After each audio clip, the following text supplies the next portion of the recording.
प्रातः क्लास चल रहा था। बम्बई में चलाया हुआ 26/9/1963 का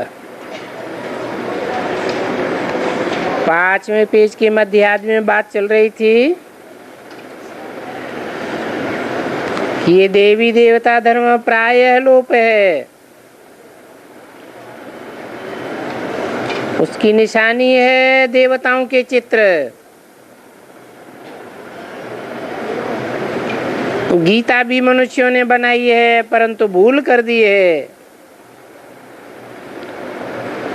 कृष्ण का नाम डाल करके। इससे सभी वेद शास्त्र झूठे बन गए।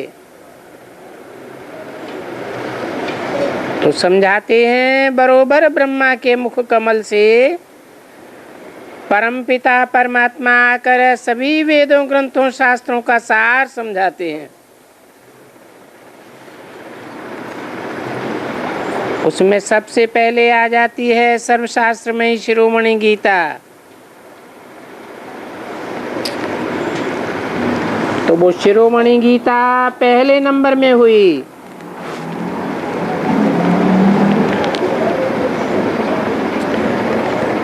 उसका सार बैठ करके समझाते हैं। मुख्य शास्त्र है ये गीता। ये भारत का धर्मशास्त्र है। बाकी तो रामायण आदि ये सब झूठे हैं। कुंभकर्ण 6 महीने सोता था, एक दिन जगता था। रावण के 10 मुख थे। क्या क्या बातें बैठ बनाई हैं।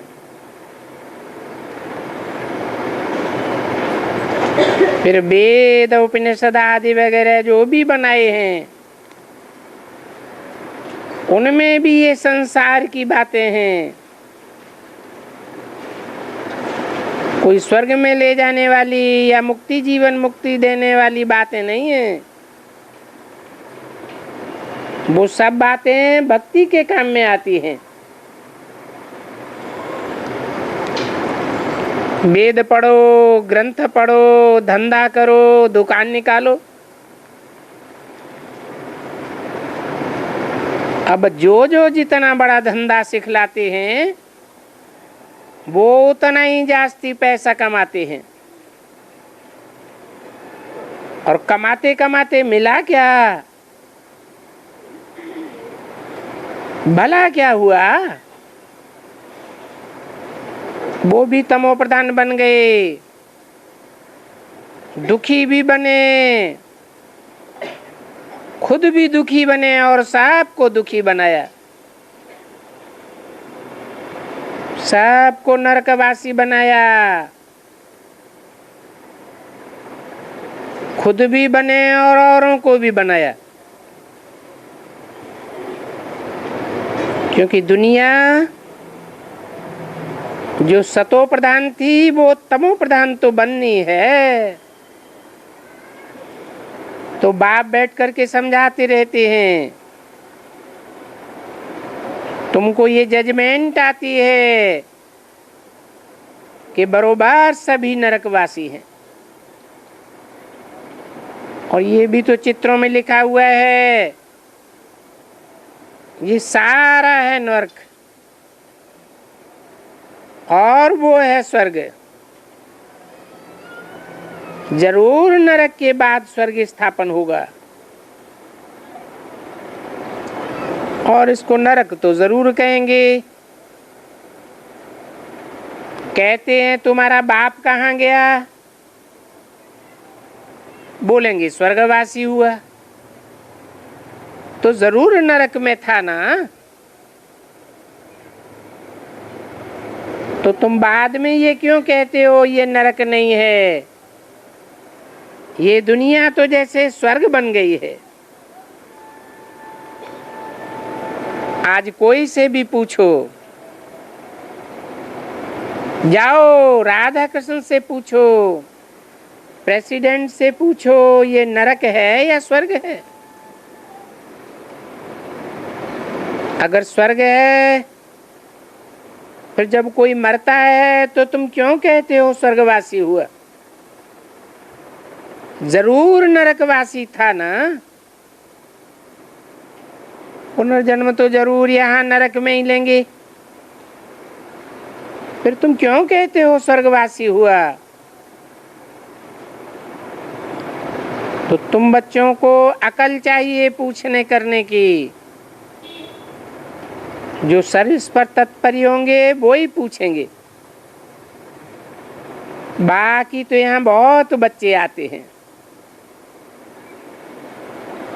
मकने हाथी भी आते हैं। अब बताओ, मकने हाथी किसको कहा जाता है? कान तो बड़े बड़े हैं, सुनते कुछ भी नहीं है, और ऐसे उनके कान में अगर चींटी चली जाए तो हाथी भी बेहोश हो जाता है। ये बात तुम लोगों को मालूम होगी। तो यहाँ बहुत मकने हाथी आते हैं जिनको कुछ भी समझ में नहीं आता, बिल्कुल ही पत्थर बुद्धि बने बैठे हैं।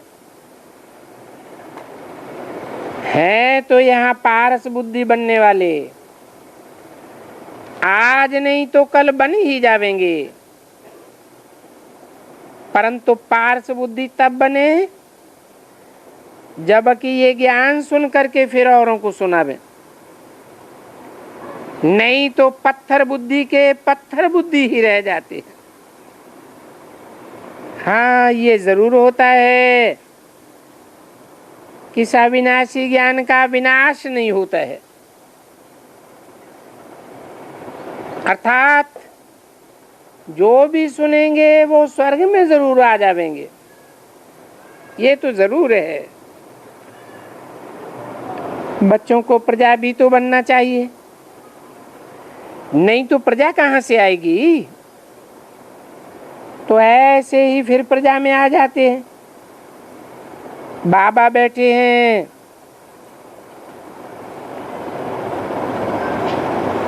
ये सर्विस तुम बच्चों को बहुत करनी है। अच्छी अच्छी जगह जहाँ बड़े बड़े आदमी भी जाते हैं। ये जो गवर्नमेंट हाउस है और वहाँ जो बड़े बड़े मिनिस्टर्स हैं,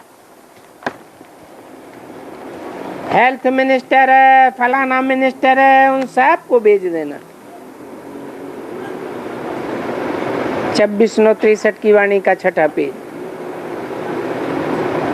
क्योंकि यहाँ इस समय भारत फिर ever healthy, ever wealthy, ever happy बन रहा है। ये भारत तो फिर भी स्वर्ग ही बनेगा। जो बेचारे बापूजी भी मांगते थे, बापूजी ने गीता भी ली हाथ में, कोई रामायण तो हाथ में नहीं लेते थे, हाथ में गीता होती थी और मुख से कहते थे रघुपति राघव राजा राम। मंत्र रामायण का होता था, हाथ में गीता, सुनाते भी गीता। क्योंकि बाबा को मालूम है अच्छी तरह से। ऐसे मत समझो कि बाबा लीडरों को नहीं जानते हैं। ये बाबा भी 1 बरस से स्ट्रिक्ट कांग्रेसी बना था।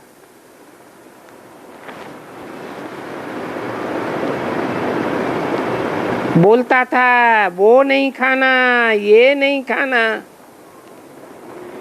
कपड़ा भी खाकी पहनता था। बहुत अच्छे अच्छे लीडरों को जानते थे, परंतु नहीं, अभी बाबा ने आकर के हमारी आंखें खोल दी। ये ज्ञान का तीसरा नेत्र दे दिया, जिससे साफ समझ में आता है। नहीं तो हमको क्या मालूम था कौरव किनको कहा जाता है, पांडव किनको कहा जाता है। ये तो शास्त्रों में पढ़ते रहते हैं। अभी तो तुम बच्चों को भी ज्ञान का तीसरा नेत्र मिल गया। सो भी कहेंगे नंबरवार पुरुषार्थ अनुसार। बाबा कहते हैं स्कूल में ऐसे भी बच्चे बैठते हैं जो बिल्कुल बुद्धू होते हैं, फिर भी कुछ न कुछ तो सुनते हैं, कुछ न कुछ मददगार भी तो हैं। तो बाबा उनको मदद जरूर देते हैं। जो बच्चे पैसे की मदद देते हैं तो अस्पतालें खोली जाती हैं। ये रूहानी हॉस्पिटल है ना। अभी गवर्नमेंट को मदद देते हैं। पैसा नहीं है तो पब्लिक गवर्नमेंट को मदद देती है, उनको भी कुछ मिलता है। वो तो अभी भी नहीं मिलेगा उन लोगों को, क्योंकि वो तो छी दुनिया में आने वाले हैं। अभी भी जो एजुकेशन खोलते होंगे, अस्पतालें खोलते होंगे, बहुत पैसे का उनको होना है। फिर बताओ उनको फल कहाँ मिलेगा। ये दुनिया तो खलास हो जाने वाली है। तुम जानते हो वहां सत्युग में तो कोई रोगी नहीं बनते हैं। तो अभी जो भी ये करते रहते हैं उनसे कुछ फल नहीं मिलेगा। चाहे हॉस्पिटल खोलें, चाहे कॉलेज खोलें, चाहे कुछ भी खोलें, इस दुनिया में तो अब कुछ भी मिलने वाला नहीं है। अभी तुम बच्चे जाते हो अपने घर, अपना सेंटर खोलो, बैठ करके समझाओ। ये समझाना करने की बात बहुत जरूरी है। हर एक के घर में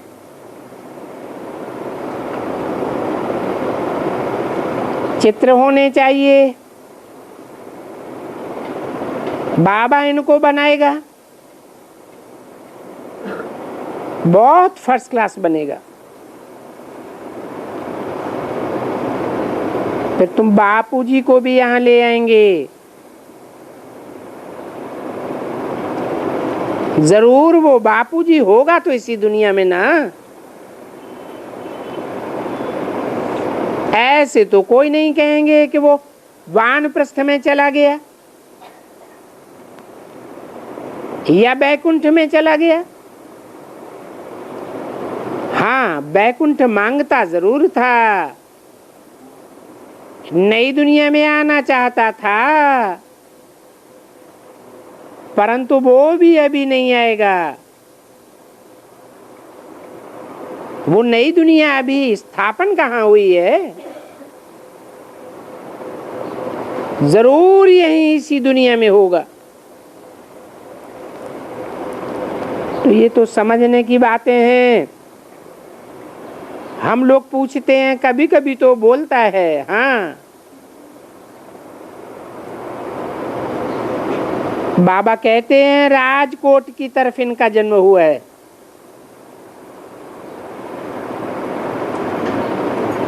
अब ये बाबा तो बेहद का है, जरूर बेहद की बातें करता है। वो राजकोट की तो बात ही नहीं। हद का गांधी हद के राजकोट में जन्म लेगा और जो बेहद का गांधी है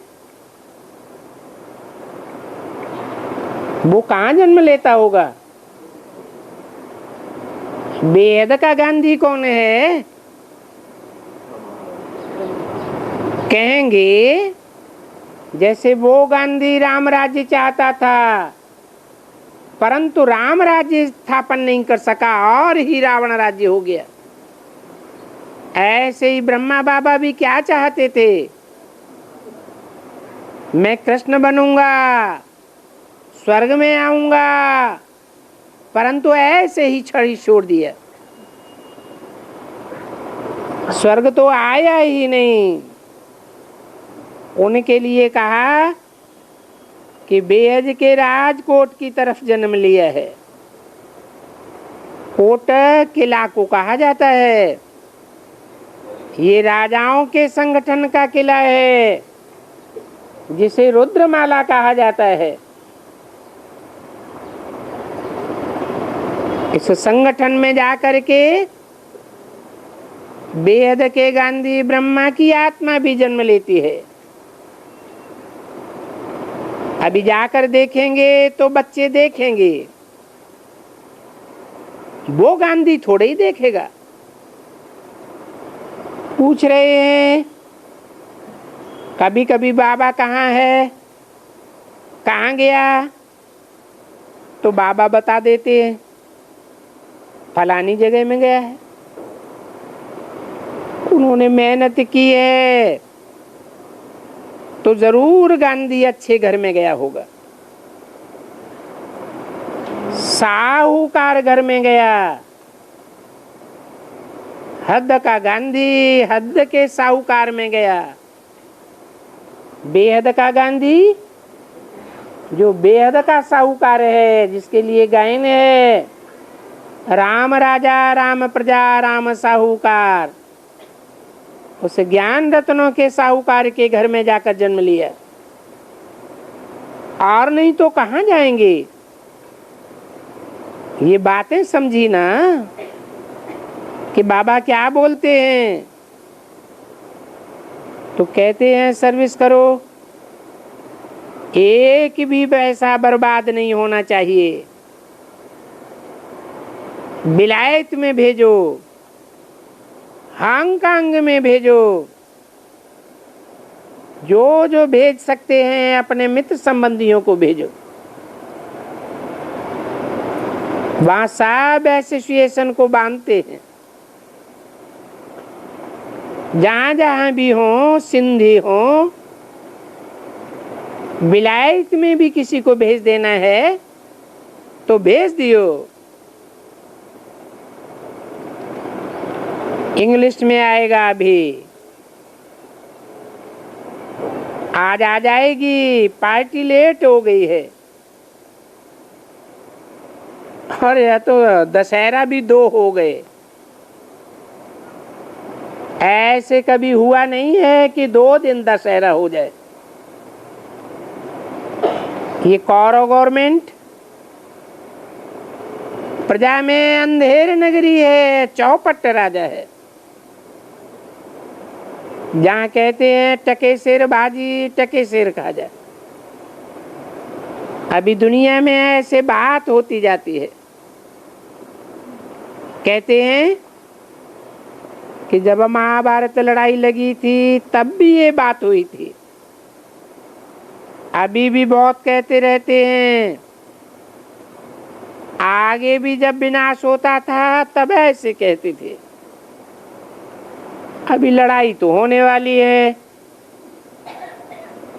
तब शायद ये 2 बने। और 2 दीपमाला भी कभी होती नहीं है। व्यापारियों का खाता रखने का होता है तो एक ही खाते में सब रखेंगे, नहीं तो उन बेचारों का खाता ही हिसाब किताब में ही गड़बड़ हो जाए। तो नया खाता रखते हैं ना, वो दीपमाला का खाता रखते हैं। तुम अपने पापों का खाता रखो और करके हिसाब किताब चुकतू करते रहो। तुम विकर्मों का हिसाब किताब चुकतू करने वाले हो, इसलिए तुम फिर विकर्माजीत राजाएं बनते हो। अभी तुम्हारा पिछाड़ी का खाता खलास होता है, तुमको तो अभी बहुत जमा करना है। और जमा कैसे होगा? जब दूसरों को सुनाएंगे, खुद सुनेंगे, आप समान बनाएंगे और खुद बाप समान बनेंगे, भारत को स्वर्ग बनाने में मदद करेंगे। जैसे कांग्रेस राज्य स्थापन करने में उस बापू को मदद दिया ना, ऐसे ये बेहद के बापू कहते हैं कि मैं तुमको स्वर्ग बनाने वाला आया हुआ हूं, स्वर्गवासी बनाता हूं ना, तो अभी तुम मुझे मदद करो। 26/9/63 की वाणी का 7वां पेज। जैसे वो हॉस्पिटल खोलते हैं, वैसे तुम ये हॉस्पिटल और यूनिवर्सिटी खोलो। तुम्हारी है रूहानी यूनिवर्सिटी, रूहानी हॉस्पिटल। 3 पैर पृथ्वी में भी खोलो।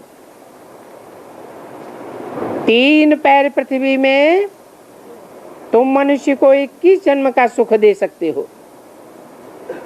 Ever happy, ever wealthy, ever happy बना सकते हो ना। क्या तुम ये काम नहीं करेंगी? हर एक को ये काम करना चाहिए। जो करेगा नहीं सो पाएगा नहीं। अच्छा, अभी आज भोग भी है, इसलिए फिर तुमको बताएंगे, परंतु मेहनत तो तुमको बहुत करनी है। जाओ, अपने मित्र संबंधियों को ये कागज लिख करके भेजो और जा करके समझाओ कि पियर घर और ससुर घर का उद्धार करना है।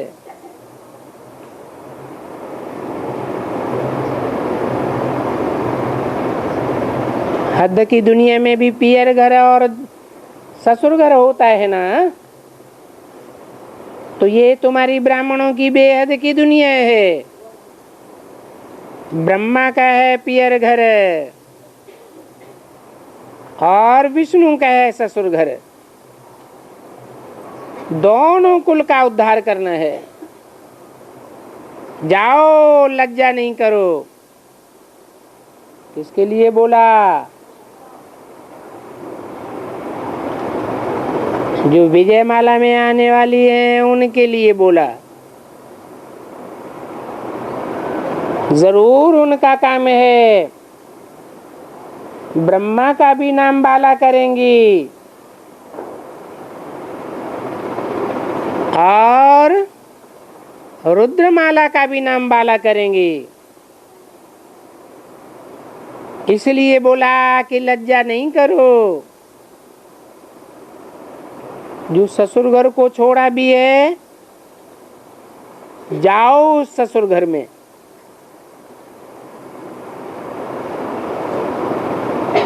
उनको जा करके समझाओ। कब छोड़ा? तो बताते हैं यज्ञ के आदि में तुमने छोड़ा ना। छोड़ तो दिया, अभी जाने में डरो मत। तुम लोगों को कोई भी नहीं मारेगा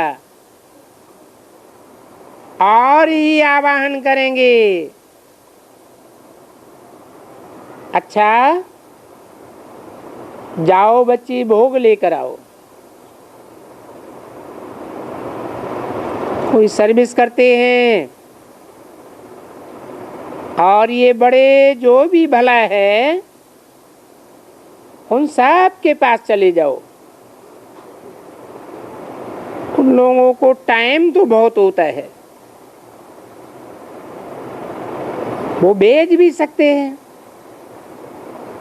तुम बच्चों को तो टाइम नहीं है, थोड़ा टाइम रह गया, इसलिए ऐसे ऐसे पोस्टर भी लगाओ। आजकल सारी दुनिया आसुरी बन गई है। ये आर्य समाजी पोस्टर देखेंगे, ये साधु सन्यासी लोग समझा करके उनको इशारा देंगे कि ये फाड़ करके रख दो, तो तोड़ फोड़ करके खलास कर देंगे। ऐसे करते हैं ना, तो तुम बच्चों को बड़ी युक्ति से काम करना है। बड़े बड़े जो एसोसिएशंस हैं, बड़ी बड़ी जो सभाएं हैं, उन सब में जाकर के समझाओ। और हिंदू सभा में तो पहले पहले जाओ, उनके लीडरों को जाकर जरूर समझाओ। बाबा इसके लिए मना थोड़े ही करते हैं, बाकी मेहनत करो, क्योंकि इसमें मेहनत बहुत है। अब जो भी करेगा सो पाएगा। गांधी, ये कांग्रेस लोग भी ऐसे कहते हैं ना कि आराम हराम है, और यहाँ तो तुम स्वर्ग बनाते हो, तो बड़ी मेहनत चाहिए। नंबरवार पुरुषार्थ अनुसार वो बाबा जानते हैं कि कौन कौन नंबरवार बनने वाले हैं। जो जो मुझे याद करते हैं, मैं भी उनको उतना ही याद करता हूँ।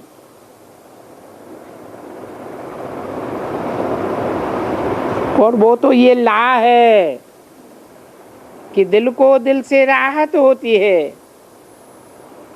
जो नहीं याद करेगा मैं उनको नहीं पूछूंगा, और नहीं मैं उनको मदद दूंगा, और नहीं उनको इतना वर्षा दूंगा। और वर्षा तो ऑटोमेटिकली नहीं मिलेगा, क्योंकि यहाँ तो ये सब समझ की बातें। इस दुनिया में तो सब बेसमझ है। बाबा ने आकर के समझाया कि तुम सब बेसमझ बन गए थे, बिल्कुल ही जट खाते में चले गए, कितना जंगली बन गए। अभी देखो मैं तुम बच्चों को क्या बनाता हूं। तुमको बता दिया था कि तुम 21 जन्म स्वर्ग में मालिक बनेंगे, परंतु ये ज्ञान तुमको वहां नहीं होगा। फिर तुम 63 जन्म रावण राज्य में आएंगे। अभी मैं फिर से आया हूं तुमको राम राज्य देने के लिए। मैं अनगिनत बार आया हूं और तुमको ये राज्य और भाग्य देता हूं। फिर ये राज भाग भूलना भी जरूर है। भक्ति मार्ग में तो सब भूल जाते हैं। बाबा कहते हैं ये सारा भूल भुलैया का खेल है। देखा है लखनऊ में तुमने बारादरी में जाकर देखा, यहाँ भी भेड़ भूल भुलैया बनाते हैं। उसमें जाओ तो दरवाजा बंद,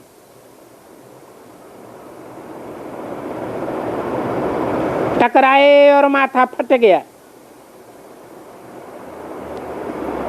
फिर यहां से दूसरे दरवाजे में जाओ तो भी माथा फटेगा। तुम्हें बहुत थोड़े होंगे जिन्होंने लखनऊ में जाकर के देखा होगा। बीच में एक झंडा लेकर के खड़े रहते हैं। ऐसा तुम लोगों ने कभी एग्जीबिशन में देखा? कभी कभी ये बनाते हैं, कहाँ भी जाएं वो पार नहीं जा सकते हैं। तो ऐसे ही भक्ति मार्ग में भी माथा फटता है, पार कोई नहीं जा सकते हैं जब तक वो बाप आकर के स्वर्ग और मुक्ति धाम का गेट न खोलें। महाभारत के बाद फिर मुक्ति जीवन मुक्ति के गेट्स खोलते हैं। तो तुम वहां कैसे चले जाएंगे? दौड़ी पहन करके चले जाएंगे क्या? देखो बच्चियां अभी भी आज आती जाती रहती हैं, वो तो साक्षात्कार में जाती हैं, क्योंकि इनके लिए तो गेट्स खुले हुए हैं। ये जाएंगी सूक्ष्म वतन में और इनके लिए गेट्स खुले हुए होंगे। कोई नालायक होगा, जाएगा तो दरवाजा बंद,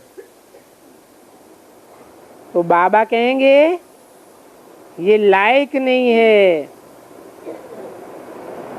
पीछे चला आएगा।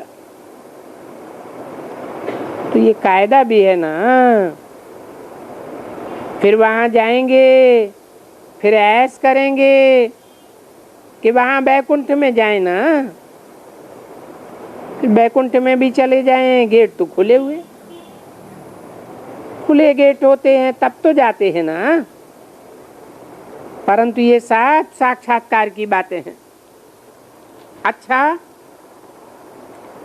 अभी चलो सेवार्थ जाओ, गो सुन कम सुन। सत्संगों में रामायण और फलानी बातें हैं, यहाँ कोई रामायण आदि की बात नहीं है। अरे ये बच्ची सो गई, इनको उठाओ, संभालो भाई, ये टेप इनको दे दो। अभी देखो हमको समझाने के लिए मकान कितना छोटा मिला है। अभी वो सभा लगाओ, कितना अमृत का कलश मिला, सबको पिलाती थी। फिर यहाँ आकर के कोई आसुरी संप्रदाय भी बैठ जाती है, तो फिर वो पी करके और ही उल्टा समझ करके फिर जाकर के दुनिया में हंगामा मचाती है। 2663 की वाणी का 8वां पेज। ऐसे कहते हैं इनके लिए ट्रेटर बन गए। तो ऐसे भी यहाँ बहुत आते होंगे जो इन बातों को समझते नहीं है। फिर बोलेंगे यहाँ तो बस ये सन्यासी और गुरु लोगों के ऊपर लाठियां ही लाठियां बरसाते रहते हैं। अरे नहीं, ये तो भगवान वाच है, गीता में आया है इन गुरुओं को मारो गोली। भगवान वाच है ना कि ये गुरुओं को, अपनी देह को और देह सहित सब संबंधों को भूल जाओ। और ये जो तुम्हारे खास गुरु लोग हैं या जो साधु लोग हैं, इनका भी तो मुझे उद्धार करना होता है। जब सदगुरु मिले तब कलयुगी गुरु को क्या करेंगे? तो बाबा हमें मना नहीं करते हैं। किसमें लिखा हुआ है शब्द, गुरुओं की जंजीरें, शास्त्रों की जंजीरें, रावण की जंजीरें। तुम लोगों ने शायद न भी समझा हो, उसमें साफ लिखा हुआ है। ये जो काठिया के मुआफिक दिखलाते हैं, ये सभी जंजीरें हैं। सब स्त्री पुरुष रावण की जंजीर में बंधे हुए हैं। रावण की जंजीर, गुरुओं की जंजीर, शास्त्रों की जंजीर, सारी जंजीरें ही जंजीरें, गंगा नदी की जंजीर, ये सब जंजीरें हैं एकदम। बस उन जंजीरों में कैद कर दिया और फिर रावण छोड़ने भी नहीं देते हैं। अभी बाप आए हैं छुड़ाने के लिए। रावण की उन जंजीरों से बड़ा कोई मुश्किल छूटते हैं। अच्छा जाओ बच्चे, गीत चला, ले जा मेरा सलाम ले जा। अब होता है तो बड़ा राइट होता है। सलाम वाले अभी प्रैक्टिकल में हैं, कम हैं। अभी बोलते हैं ना, हमारा सलाम वालेकुम। बाबा फिर कहते हैं, मैं तो तुमको सृष्टि का मालिक बनाने आया हूं, तुम मुझे सलाम क्यों करते हो? सारी सृष्टि का तुम मालिक बनते हो। तुमको स्वर्ग का मालिक बनाने आया हूं, तो तुमको भी नमस्ते। शाबाश बच्चे, ये भारत की भूमि है, वो ही स्वर्ग बनने वाली है। पहले भी ये भारत की भूमि स्वर्ग थी ना। ये भारत की भूमि बड़ी पवित्र थी। ये सबका बड़े से बड़ा तीर्थ है, परंतु गीता को खंडन करने से भारत की आबरू ही चट्ट हो गई। और बरोबर प्रैक्टिकल में भारत की आबरू चट्ट हुई पड़ी है। किस कारण से? सिर्फ एक मिस्टेक है, एक अज भूल। एक खेल होता है एक अज भूल का। बाप की जयंती भी यही मनाते हैं। बस उनका नाम निकाल करके मनुष्य का नाम रख दिया है। और मनुष्य भी वो जो 84 जन्म लेता है। अब कहाँ भगवान जन्म मरण रहित और कहाँ 84 जन्म के चक्कर में आने वाला। जन्म तो लेता है ना। वो बाप तो अलौकिक दिव्य जन्म लेते हैं। बाबा कहते हैं ना, बच्चे मुझे प्रकृति का आधार लेना पड़ता है। जो गर्भ में एक दफा आया उनको पुनर्जन्म तो लेना ही पड़ेगा। मैं तो गर्भ में नहीं आ सकता हूं, इसलिए कहता हूं कि मुझे प्रकृति का आधार लेना पड़ता है। मैंने बताया हुआ है कि साधारण बूढ़े तन में प्रवेश करता हूं। वो बूढ़ा तन अपने जन्मों को नहीं जानता है। तो बताओ वो कौन है जिसका नाम फिर मैं ब्रह्मा रखता हूं? यानी ब्रह्मा और ब्रह्मा की कुमारियां कोई भी अपने जन्म को नहीं जानते हैं। तो मैं बताता हूं। तो वो बैठ करके समझाते हैं कि हे ब्रह्मा, ये तुम्हारा दिन था, अभी तुम्हारी रात पूरी होती है। तुम दिन में देवता थे, और बाद में देवी देवता सूर्यवंशी क्षत्रिय बने। इतने जन्म तुमने सतयुग में लिया, इतना त्रेता में। वो बैठ करके बताया है और लिखा भी है और बताएगा तो जरूर। श्री कृष्ण का भी तो वो ही हुआ और नारायण का भी वो ही हुआ, जगदम्बा का भी तो वो ही हुआ। हाँ, थोड़ा करके फर्क संगम युग का बन जाता है, तो उसको मिला करके इनमें मुझो नहीं। कोई बोलते हैं ये सब एक ही हैं,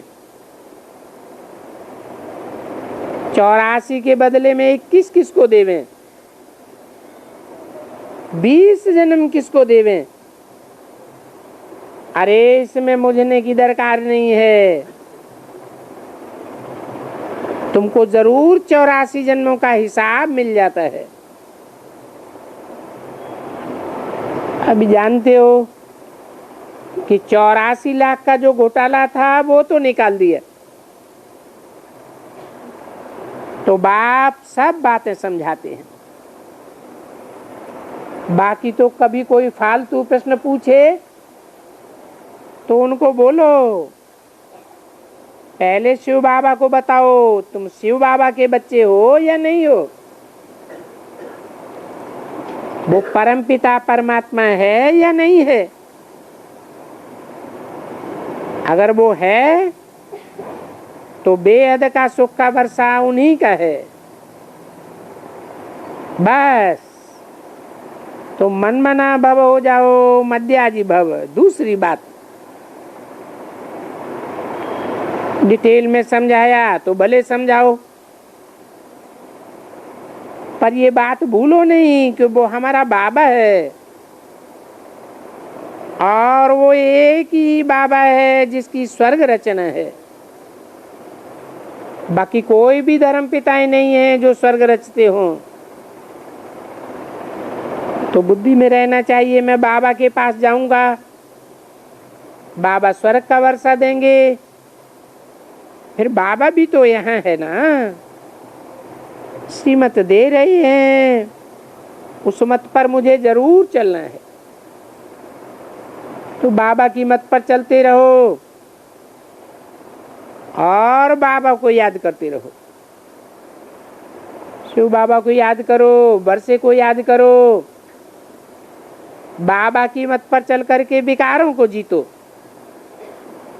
खूब याद करते रहो। ये मंत्र है जिसको कहा जाता है।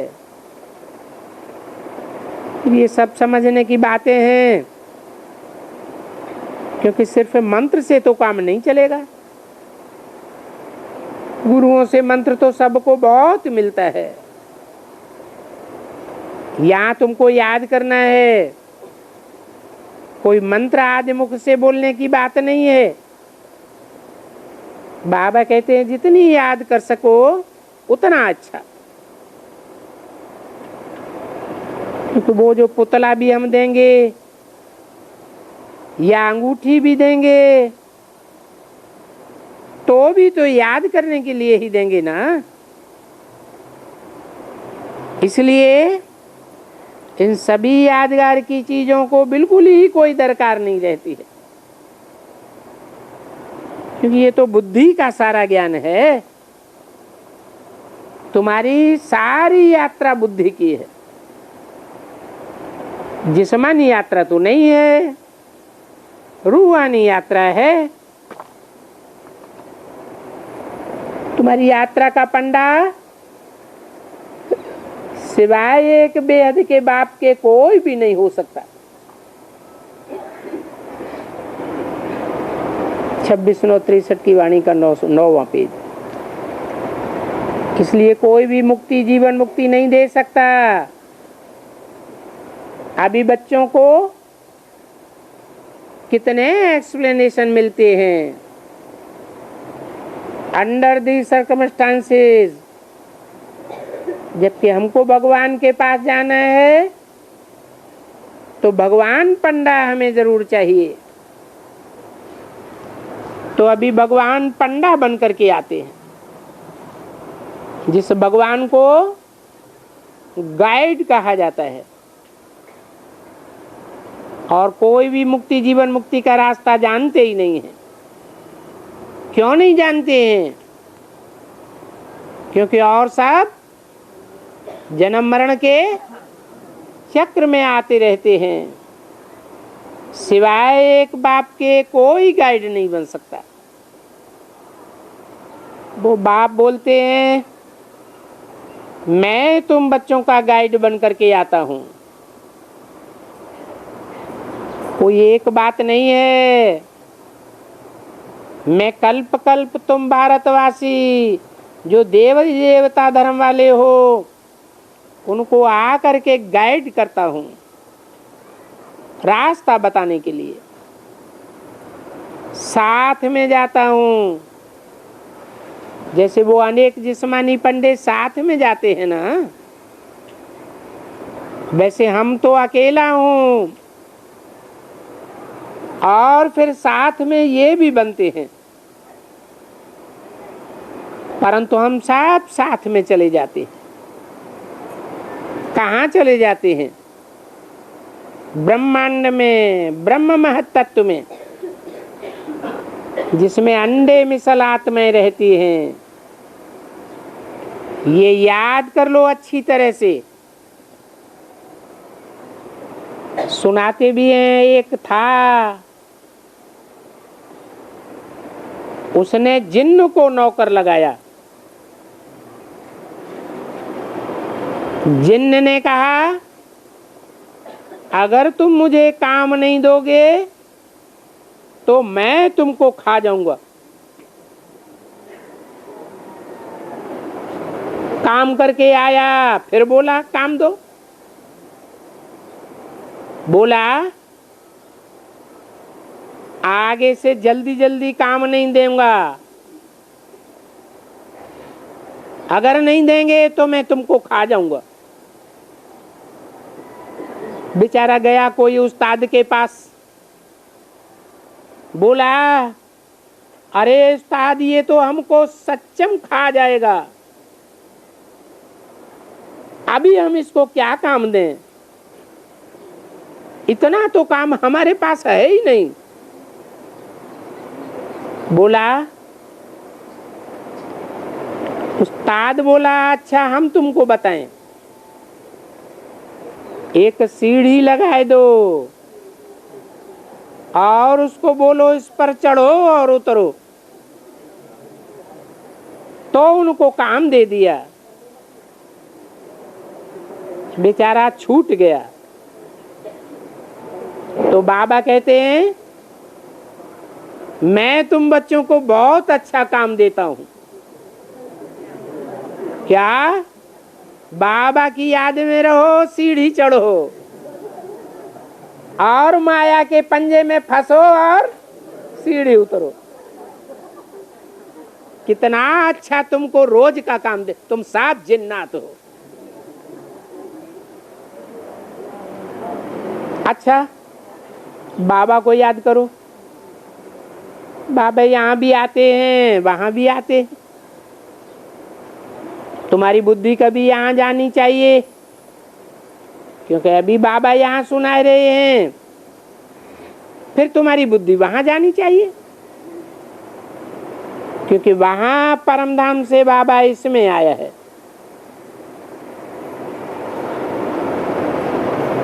सुनाने के लिए ये काम तुम्हारे ऊपर रखना चाहिए। रात दिन ये काम है। अगर ये काम नहीं करेंगे तो तुमको काल खा जाएगा। अभी तुमने समझ लिया इस कहानी का अर्थ। जिसने ये कहानी बनाई है वो लोग तो अर्थ ही नहीं जानते हैं, तो बाप बैठ करके अर्थ समझाते कि अगर तुम बाबा को याद नहीं करते रहेंगे तो तुमको माया हप कर जाएगी। ये तो जानते हो। अभी बाबा तुमको मुरली सुनाए रहे हैं, वहां का रहने वाला है, वहां से यहां आया है, फिर वहां जाएंगे, और तुम्हारी बुद्धि में हमको भी वहां जाना है। अभी हमको सुना रहे हैं तो ये काम हुआ ना। बोलते हैं ऐसे बाबा को तुम भी याद करते रहो, फिर तुमको विचार आएंगे कि आज तो बाबा दिल्ली में है अथवा बाबा बॉम्बे में है, परंतु बाबा तो वहां रहने वाला है ना, जहां से आया है। तो तुम्हारा बुद्धि योग ऊपर भी चला जाएगा, नीचे भी आएगा। तो ये तुमको काम है, कोई ऊपर में भी उनको याद करो, फिर यहाँ भी उनको याद करो। यहाँ आया हुआ है, फिर वहां गए भी हैं, अभी यहाँ है, अभी मधुबन में है, अभी वो वहां है। तो ये भी तो याद हुई ना। याद मेरी एक की ही करना है। बुद्धि वहां भी रहती है, उसको याद करते रहेंगे तो फिर तुमको काल नहीं खाएगा, नहीं तो काल खा जाएगा। तो बाबा को भी काम बहुत हैं, ऐसे तो नहीं है कि बाबा का कोई काम नहीं है, नहीं, काम तो बहुत हैं। तुम सबसे ज्यादा बाबा को काम है। चिट्ठियां लिखना, ये करना, ये लिखना, परंतु नहीं, फिर भी तो मैं लिखने बैठ जाता हूं ना। जिनको लिखता हूं उनको याद भी करता हूं, परंतु फिर भी झट बाबा को याद करता हूं। छुट्टी मिली है कि बच्चे कर्मयोगी हों, इसलिए इतने घंटा माफ कर देते हैं। फिर भी जितना पुरुषार्थ हो सके उतना याद करो, इसमें फायदा है, कमाई है। उठते बैठते चलते खाते पीते भी सुदर्शन चक्रधारी बनो, माना कमाई करते रहो। पीछे जो जितना पुरुषार्थ करेगा, हेल्थ एंड वेल्थ दोनों ताजधारी हुए। प्योरिटी का ताज, वेल्थ का ताज, फिर हैप्पीनेस तो है ही है। यहाँ कोई भी अगर गांधी को भी तन मन धन दिया तो बहुत दिया ना, नहीं तो वो तन मन धन सुख थोड़ा ही दे सकता है। बाबा कहते हैं मैं तुमको तुम्हारे तन मन धन की गारंटी देता हूं, तुमको 21 जन्म के लिए सुख मिलेगा, वहां 21 जन्म तुम पवित्र रहेंगे, कोई तुमको नंगन नहीं करेगा। वहां नाटक में तो दिखलाई देते हैं कि कृष्ण बैठ करके साड़ियां देता था। तुमने वो नाटक कभी देखा है? नहीं तो जहां ये नाटक होते हैं वहां जाकर के देखो। अच्छा, बाप दादा मीठी मम्मा का मीठी मीठी सिकिंदे बच्चों को याद प्यार गुड मॉर्निंग।